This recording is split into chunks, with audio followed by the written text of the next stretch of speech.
Hello, we're just kicking off here. Thanks for joining us.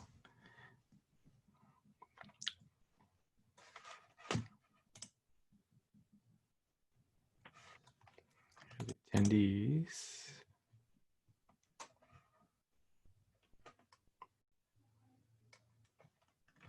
Oh, it looks like we have a party. Fantastic. All right, everyone. Thanks for joining us. We're just going to wait a minute or two as people trickle in, and then we'll kick it off.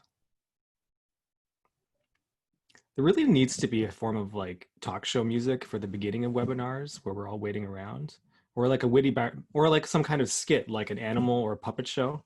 That would be that'd be good innovation for 2020. Maybe Zoom can virtualize that and just like they just drop in a segment, like a unicyclist. There should be a little button with a unicycle. You just click on it and a unicyclist just entertains us for a while. All right, I think we have a quorum. All right, thank you everybody for joining us. This is our first SaaS Connect one-on-one live stream, and I'm really excited for doing this. I'm Sunir, the president of the Cloud Software Association, the network of SaaS partnership leaders.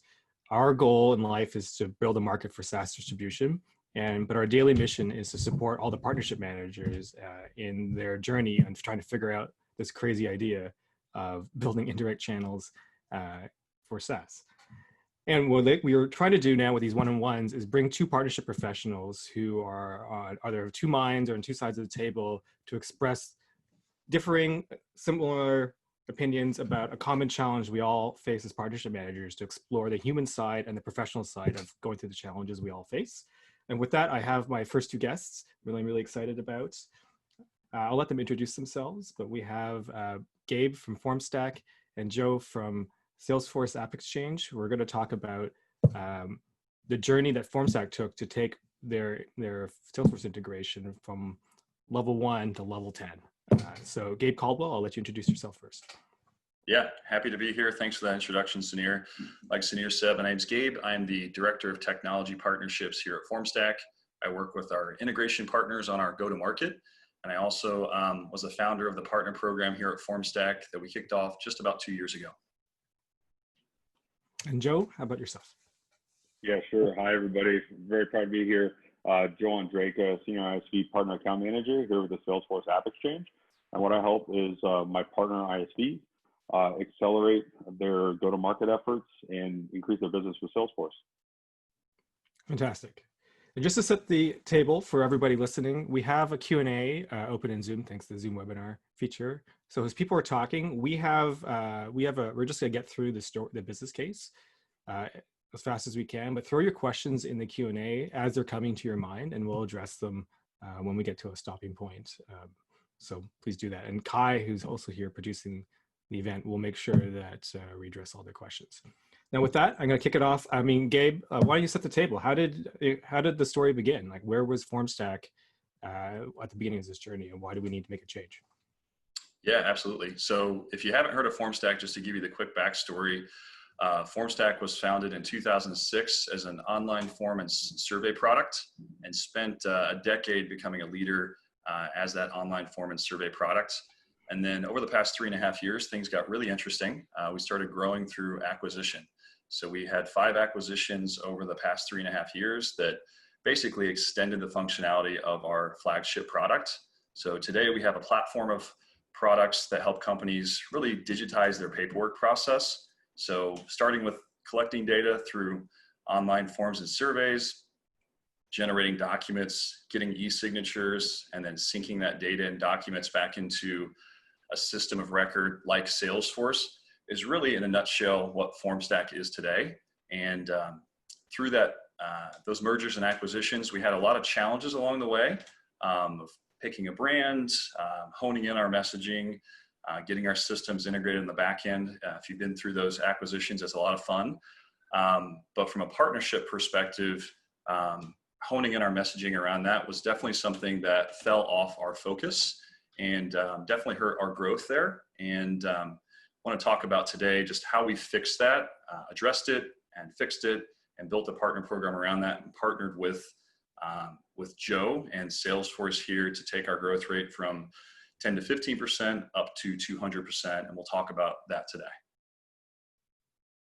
Okay, great. So, Joe, look, one of the things that was interesting is that Salesforce was aware of the situation, but it's a very common story, I think, in the App Exchange. Can you tell a little bit about your perspective when you were observing the Formstack partnership, what you thought about it and why you thought it could have done better? Yeah, thanks, Sunir. Great question. Yeah, we definitely looked at it, and when I came on as the partner account manager, really saw that Formstack was focusing on features, and even in their pitch was very feature focused of what Formstack did.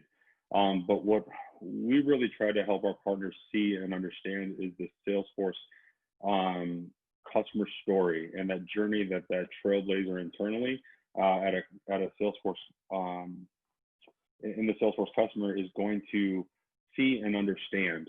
And so rather than just saying what Formstack does, I really wanted to help try to coach Gabe and his team to understand, hey, this is the pain point that a customer is going to have.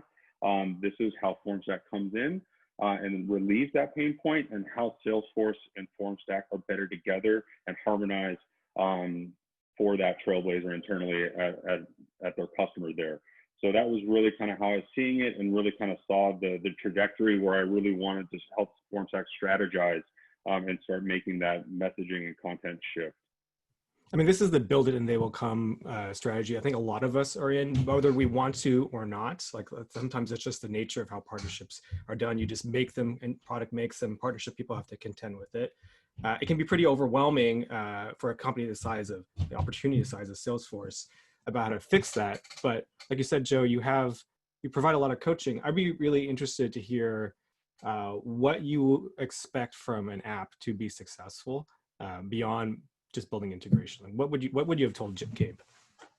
Definitely, and not to say the technical side isn't important. We have to have some specific technical features that serve a purpose, but really getting it to resonate with someone else and that customer is where what we really set out to do here. And so really kind of like tactically speaking, what we really started to do was understand the target market, really understand that customer profile, who Formstack was really wanting to serve, because with a very tactical focus, we could really craft a very well-defined story that can resonate with that customer. And so then as we started doing that, really like one of the first steps I did with Gabe was just jump in and look at the demo. Gabe signed up for a demo jam through our App Exchange marketing program. I said, hey, let's just get in and let's just go through a couple dry runs here and see what this looks like. And as I said, first we just started seeing, hey, this is Formstack feature over feature over feature over feature. And I was like, hey, Ray, we need to understand what's this customer story that's going on here. And go, okay, hey, this is the problem that most Salesforce customers have in their Salesforce org. This is how Salesforce with Formstack app that plugs in alleviates that stress and that pain point. And this is how much more benefits the Salesforce, Trailblazer gets out of now Salesforce and Formstack by having these two technologies together in their same Salesforce org was really what we started striving for. And then that messaging was really what started driving and resonating a lot more with customers and pitching to internal Salesforce teams. When you say that, I mean, I think a lot of us know that is probably the right thing. And if you don't, I mean, it's pretty straightforward. Solve for the customer need, work backwards, but it's easier said than done. It takes a lot of work. I mean, all your research internally at a typical company is around your core product. Then having to redo that research for the partner product and your product put together requires effort and investment. Now, this time, I believe you were the only partnership person at Formstack. Was that right? That is true. Of those 5 acquisitions that we had over the past couple of years, about 2 years ago, I came over with our WebMerge acquisition and had built a program for that company. And when I came over, our executive team was interested in basically replicating what I did for WebMerge for the entire suite of products that we had here at Formstack. So at that point, we kicked things off. There was interest, but there was not a lot of experience. So I got the opportunity to come in and try to prove the model. Prove it with revenue, with attribution, and then grow from there. But I was the only person to start. And then today, fast forward 2 years, we're a team of 7 and are a big contributor in the growth of the company. Okay, so here's the situation you're in, I assume. I mean, we've talked about this, but I believe this is the case. So you're one person. You have the entire partnership scope right now to focus on. Salesforce is a big partnership, they're asking you to do something that requires a lot of investment from your side. Whether, I mean, it makes sense, but you have to take resources and focus and time. And so how did you, and this is like, I think a question a lot of us will have is how did you get executives to buy in of this is your focus, this is what you should do, these are the resources I need. What did you have to do? Yeah, that's a big question. Definitely was not easy. We needed to prove that with revenue and growth. And we had 260 different integrations with all of our products there. So we needed to focus in on where we were going to start, being a team of one to start. What we had built before the acquisition with WebMerge was a pretty robust consulting partner program. And we had about 150 different consulting firms we worked with, a lot that were Salesforce focused. So we had some good relationships there. So we were able to introduce, first off, the entire suite of Formstack products to those folks, which that was a good value add for them. And they were using those products out there and giving us good feedback of why this is a good product, why they're great products together, which we could take those wins and communicate those back to the executive team, our marketing team, our sales team, as we tried to influence and get their buy-in. But the biggest part of that, to get that buy-in, was just kind of figuring out where are we at today. So simple things like how many accounts are using the integration, what's the revenue, what's the average revenue per account here versus accounts that aren't integrated with Salesforce in this instance, what's the churn, what's the growth. The data was there. We just needed to go get it and aggregate it together from the 3 different companies that we acquired, to put that onto a nice silver plate and make a business case out of that. And luckily, there was a great business case. The average revenue per account there was much higher than if it wasn't integrated with Salesforce. The churn rate was lower. Then the second part was, this is where we found out where we're at today. What's the opportunity for growth? And we found that our product suite solved the pain point for almost all Salesforce users. There's millions of Salesforce users out there that we can go after. So there's a nice TAM that we can talk about on opportunity growth. And then really understanding our value prop versus our competitors in that space. There are other form providers there. How do we stand apart? We were lucky in this instance because we have great products.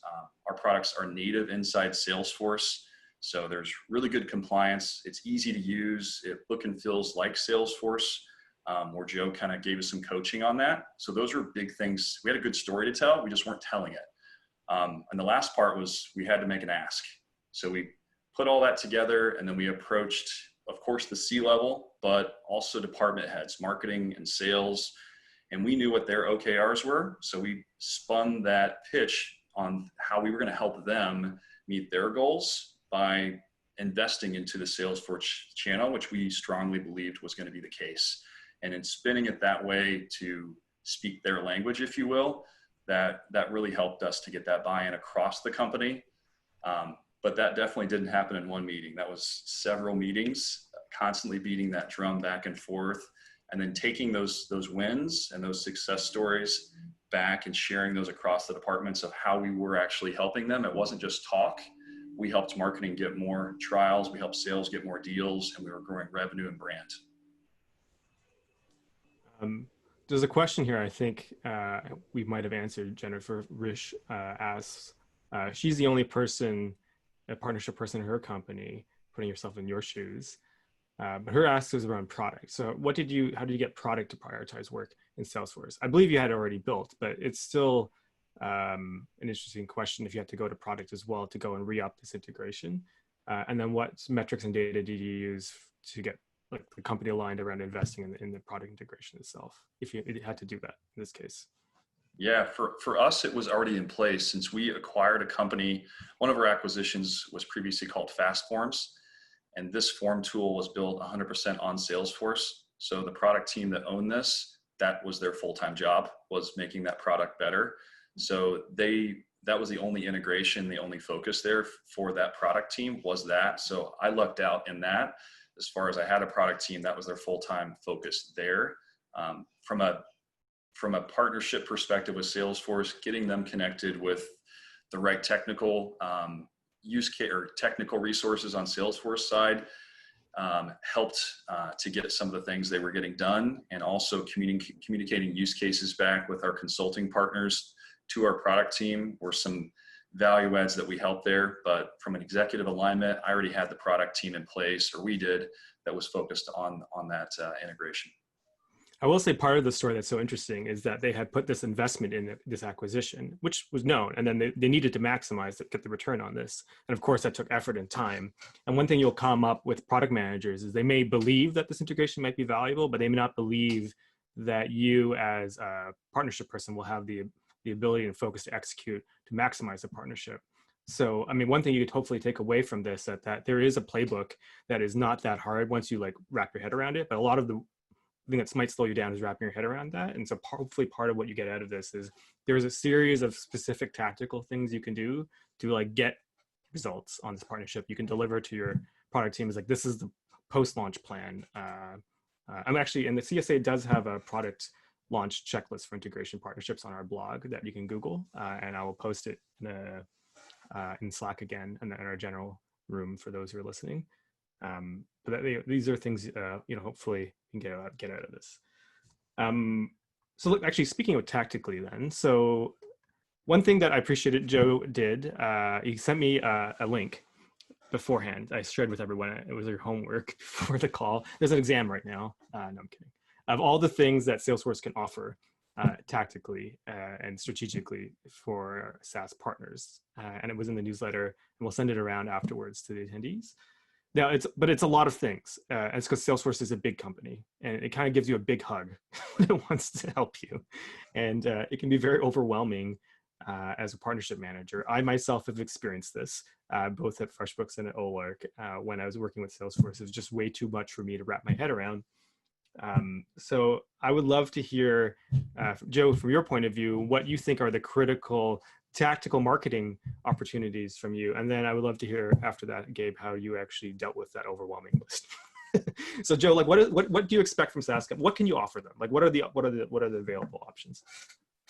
Definitely. So I would definitely first start with, like I kind of said, it seems very simple, but really focus on your customer profile, because what that helps us understand from our perspective is what teams to introduce you to. There's a lot of teams on the Salesforce side. We have horizontal solutions, we have industry solutions. And so really to be able to focus and hone your attention rather than trying to boil the ocean, let's have some very strategic surgical wins and get you in front of the right teams where your product can really shine and drive customer success. And that's why we really wanted to find your customer profile. Then once we do that, let's walk through, and Gabe will attest to this as well, is working on talk tracks and just figuring out just maybe a slightly different way to pitch your solution.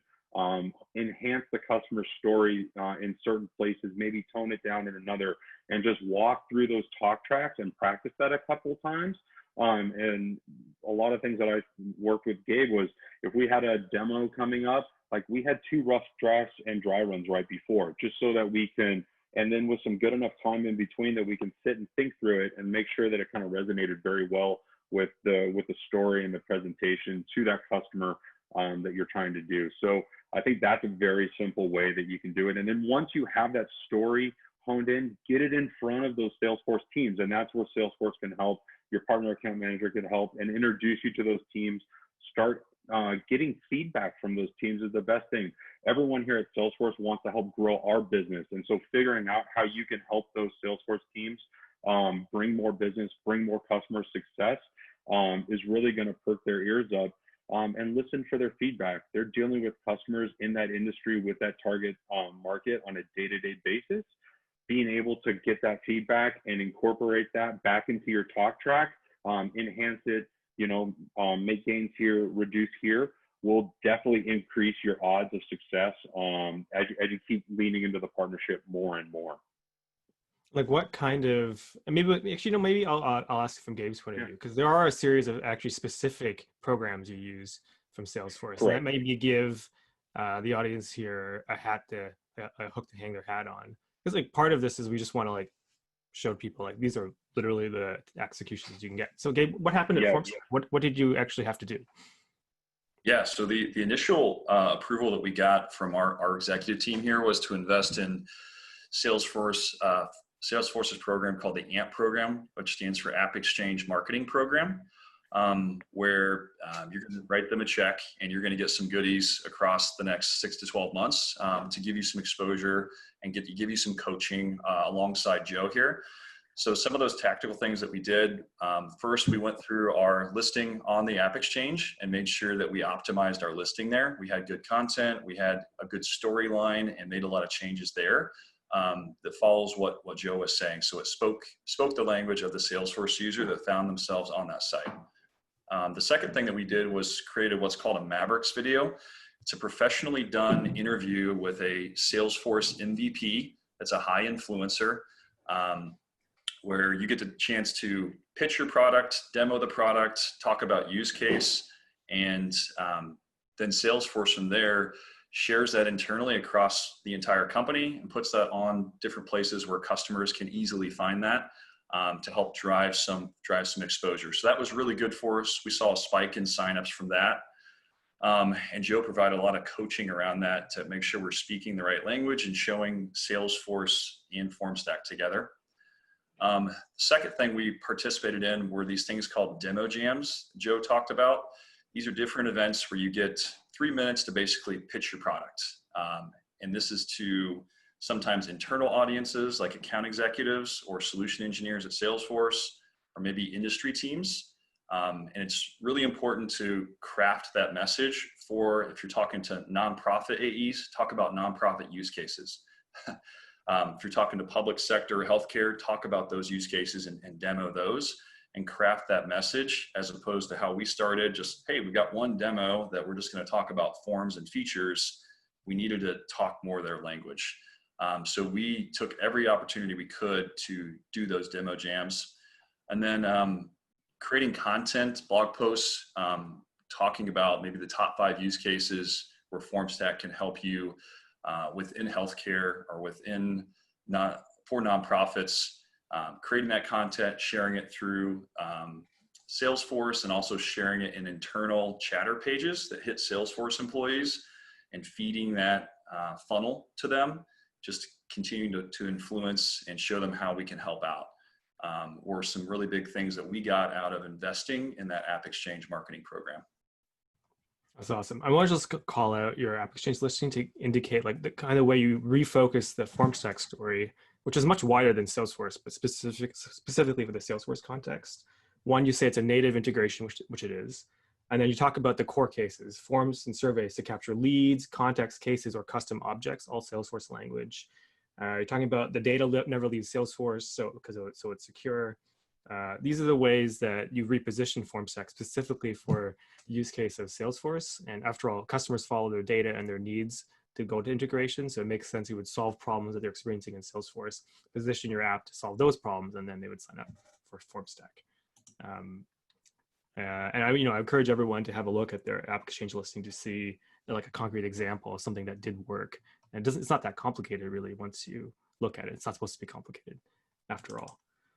So Joe, one of the things you keep mentioning is you kept coaching Gabe, which is awesome. So what could like a normal person who, like a normal SaaS company, if they come up to you, never having a Salesforce relationship before, and they start wanting to work with App Exchange, like what are they going to expect from you? I mean, no offense, Salesforce is pretty intimidating. You are very sizable and you're very large and you have a lot of things going on and you have a lot of other partners, many of whom are potentially competitors to the SaaS company, and they don't know where to begin. But are you scary boogeyman or are you actually friendly? That's the question. What are you going to do to help them? We're super friendly. I understand it can be very maybe confusing as to understand that there's so many different teams, so many different industries and solutions that we're offering. So really start with just ask for some help and say, hey, can you try to point me in the right direction? Everyone here at Salesforce really is looking for customer success, whether that be direct customers or our partners.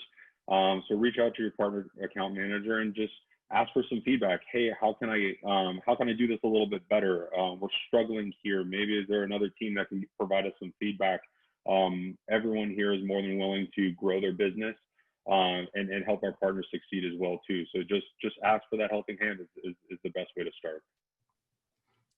And then I'm gonna really pin your feet down here, because a lot of Yeah, people are really at the beginnings. Like, yeah, if you have your ICP, you have your core story, yeah, but what do they need to put in there, like product, like launch doc, to say we're gonna do these things? App Exchange listing, obviously. What yep. else? What are the top 5 executions or 3 executions you'd expect from a company who's successful in the first 12 months to get somewhere with you? Perfect. Yeah, super simple. Would work first, focus on just your first call deck and your pitch deck, and making sure that that's well aligned, and make sure that you have it for a customer, but also for internal Salesforce audience.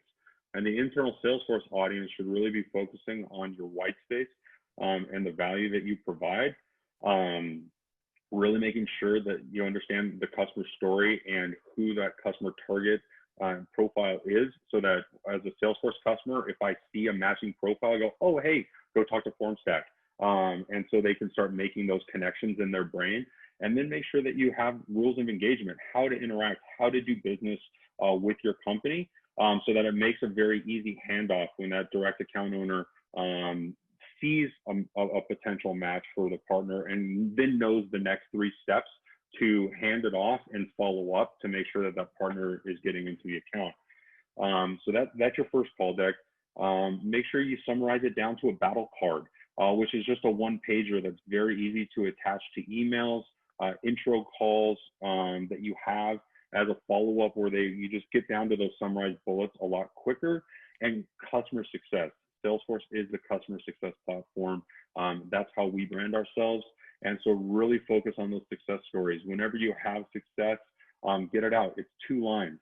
What was my customer's pain point, and how did I solve it? And what resulted from that alleviation of stress or pain points from there. And with those things, you should be able to walk in and armed to walk into any account team and go, hey, this is the value that we can provide. This is how we can help drive customer success, and teams should be very receptive to that.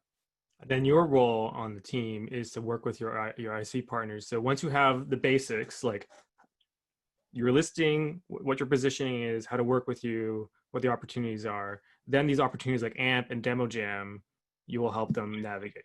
It's easy. Then that's the faucet, right? Is that then we could amplify that message through marketing. And so once we get that basic content and the messaging down, then we have the AMP Exchange marketing place that could amplify that, promote your content better to reach those audiences. Correct. All right. I have some questions from the audience that are relevant before we get to the final results. So first key question was, how long did it take you, Gabe, to actually execute this thing from, hey, we should probably do something about Salesforce, to we feel confident in what we're doing? Yeah, I would say it took probably from, and we were juggling a lot of things at that time. So if I would have been 100% focused on this, it would have went quicker. But I would say it took us probably a good 6 months to really navigate all of this, to get the decks put together, the demos, establish the relationship, get the internal buy-in here, start setting up attribution and showing results internally. It's the other stuff we were doing, because of all the acquisitions that we had going on, took us about 6 months to set everything up and have a nice machine in place. Like Joe, similarly, is that typical? Like, would say like takes about 6 months on average? Yeah, it can take some time. And so I would definitely say, realigning can take definitely 6 months, sometimes longer, depending. The larger the organization, the slower it takes for internal approvals, content creation. So Gabe was definitely on the shorter side of that, because he was able to kind of manage it himself, even though he had his own internal process going. So I would definitely say, start now, because you could always look back and go, I wish I kind of started a little bit sooner, because a lot of those things, it just takes time, and it takes time to build those relationships and test that. For one demo jam, it was 3 weeks of preparation, 2 rough dry runs, and then the final demo jam, so each iteration does take a little bit of time, and that's very normal, very normal. Like, Gabe, one other part of the story is like just like going around to all the department heads. That probably took time, and obviously as things drag on, you have to keep up with them as well. I think one of the things you mentioned in our prep call is that your strategy was to start early because you knew it was going to take time. So I appreciate that. I have one more question around your marketing before we get into the results. Is of the content strategy you did have, Gabe, like what did you find was the most effective on your own content strategy to market around the Salesforce integration? Yeah, I think kind of what Joe said there as well. Like where we had the mistake in the beginning, really because we had so much going on and we were trying to craft our overall message of our larger company now, was trying to be everything to everybody and letting people connect the dots with this general message. That wasn't really working for us, especially in the Salesforce world. We needed to connect the dots for them. So getting really granular about where are we having success. We broke it down by industry. So for us, we had just organic, natural growth in nonprofit and higher education and also healthcare. So we focused on those 3 industries and then crafted what are the top 5 use cases that we see that are coming up in those industries, and then geared our demo jams, our content, our meetings all around those use cases, so that it was much easier for someone to leave that meeting, that demo jam, that whatever they attended with us, and have that top 5 list. So it took a while to get that information, craft that into content. But once we did, we've been able to push that messaging very quickly throughout our organization internally, through Salesforce, as well as to prospecting for new customers. All right, awesome. So with that, we've been holding back. So what were the final results? How did it all turn out? It was 10-15% growth year over year before you did this. How did the investment pan out? Yeah, so before we invested in this, like you said, we were around a 10 to 15% growth rate. And afterwards, we were just this past year, we're at 299% year over year growth. A small improvement. Holy crap. Small improvement. Goes to show you, once you align with the channel partner the way they're telling you to and take their feedback, like they're not making it up. Like one of the things I'm reflecting, I told you my role is to reflect the audience. Like Joe, I'm like, what are the tactics? I know some people are like, just tell me what am I supposed to submit? Where's the form? Where's the conference I'm supposed to, like, but you're like, who's your customer? What do they want? How do we transact with you? One sheeter, like so many people are not doing the basics, but the basics is what you need as a coach, as an account exec, to then take them to the next opportunity. But I'm guessing you're saying that a lot of people are not even doing the basics. So exactly. And that's really, like I said, too, even in your first call deck, explain that customer profile to the Salesforce account team so then they can see that for you. And that helps scale your business even more, because then they have a filter on their accounts and go like, oh, hey, there's a Formstack customer, and hey, there's a Formstack customer. And they can start seeing that for you. And that's how you really scale your channel sales business as a software company is just by providing those hints and understanding and understanding the language that their customers are using as well too. So yeah, very, very huge. So simple, but it just takes a little practice. Sandeep Rajaram actually asked this question: does Salesforce provide any help in marketing and product to the Salesforce customer base? But it's the stuff we've been talking about. Exactly. Yeah, exactly. You could work with your partner account manager. We also have the App Exchange marketing program that could really go through and do that very detailed as well too. So yeah, a lot of resources and a lot of resources on the partner community as well too. Just jump in the partner community and type in marketing and you'll see a lot of content there. And then Joe, like, is Formstack's results typical? Like, so Jennifer asked, what should I actually expect? Like, Formstack may have been special snowflake in this, they're just awesome. Like, what is the typical results you might expect for someone investing the way you want them to? That's a great question. I have to highly preface it, as it always depends kind of on the, the partner's use case, their actual solution. But this is very typical. Let's just say when we see a partner ramping up and getting aligned with Salesforce, when that compass really points true north, this is a very typical feature. And then once they're inside the Salesforce ecosystem, really understanding the Salesforce messaging, then it's like, hey, how do we keep expanding into different account teams? And a lot of partners can continue that same sort of growth by just being very tactical, but really making sure that you have the right amount of resources because a lot of it is messaging at first, but then and Gabe could attest to this too, once you start getting into those field teams, you could get very busy and really making sure that you're being effective and providing the right resources to, enable Salesforce field teams to go to market as well too. Yeah, 100%. I have a question about this as well from Daryl Neiman.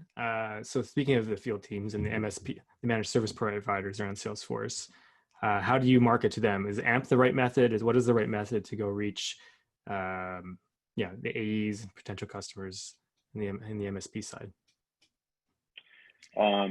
So I would say AMP does have good resources for channeling internal teams. Demo jams are great ways to do that as well too, because really Salesforce, like seeing is believing sort of aspect. And then build on your network.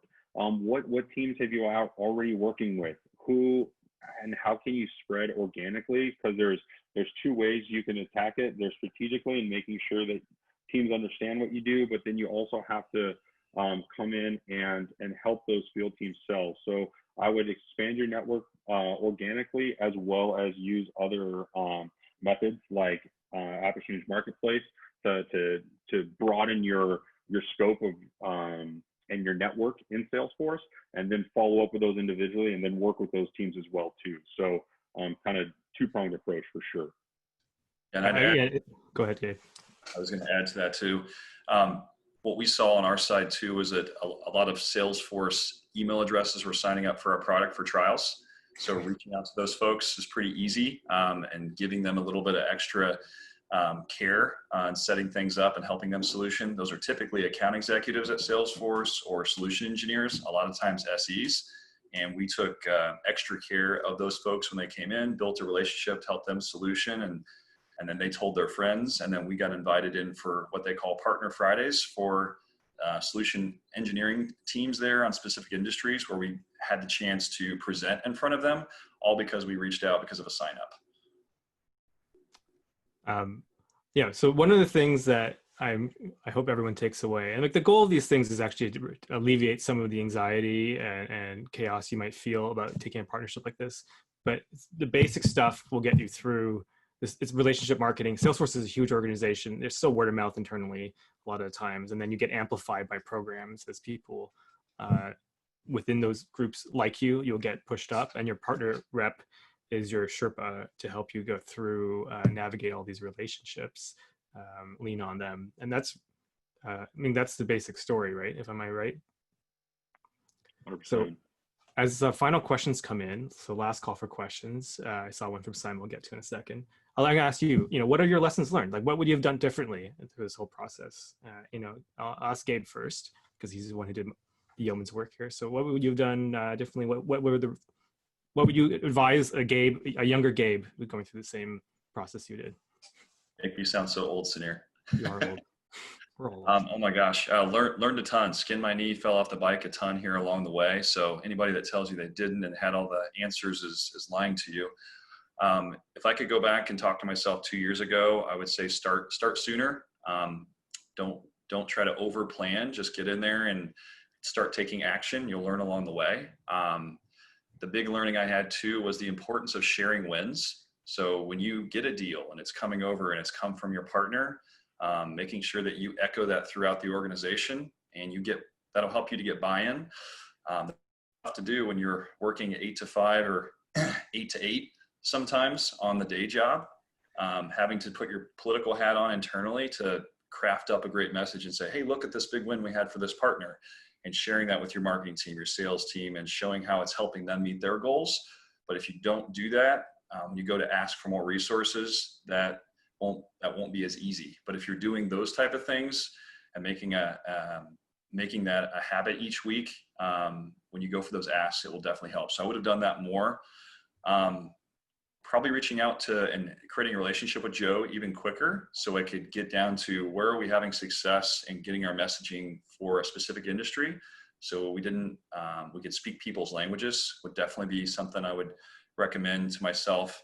And then the last thing I would say would be, don't dip your toe in the water. Like, make the commitment, do the homework and the things that you think aren't going to drive revenue today, but that's the structure of success that's going to be built. So have those one-sheeters, have those battle cards, build that deck, even though you don't want to, because that'll just make the rest of the stuff down the line much easier. And then Joe, like looking back at this, I'm sure from your position, you see lots of these, but what would have gone differently for you if, or you would advise people, what's the lesson you learned from this experience? Yeah, just don't be afraid to ask for help and just get in there and look at this content. It's a lot of time to go through these things too, and on both parties' sides, but just, how to help, how to better craft that message. Dive into the demos, walk through it all, even if you're non-technical hat. It should make sense to the non-technical person to see technical solutions to really make sure that story comes across very well. And like Gabe said, just take the time and know it's going to take a little bit, but you're building that foundation.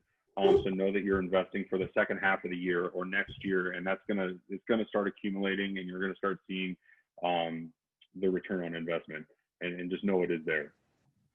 How early should someone talk to you? As soon as possible. Yesterday. How good should their pitch be? I think a lot of people are like afraid if they give you the wrong story about their app and you're gonna get confused, that's the end. Everything is a rough draft. Look at everything as a rough draft. Salesforce keeps coming out with new products, changes the names of existing products. So everything is always going to be in a state of flux. Nothing's ever going to be perfect, but we have to get the message across. That's what you really want to be doing. And you've got to be putting the time in and building those relationships and communicating and educating the Salesforce teams of what your app does and the value it provides. So don't worry about it being perfect. Just be humble to ask for feedback on how I can make it better is the best way. And you just kind of keep adjusting as needed.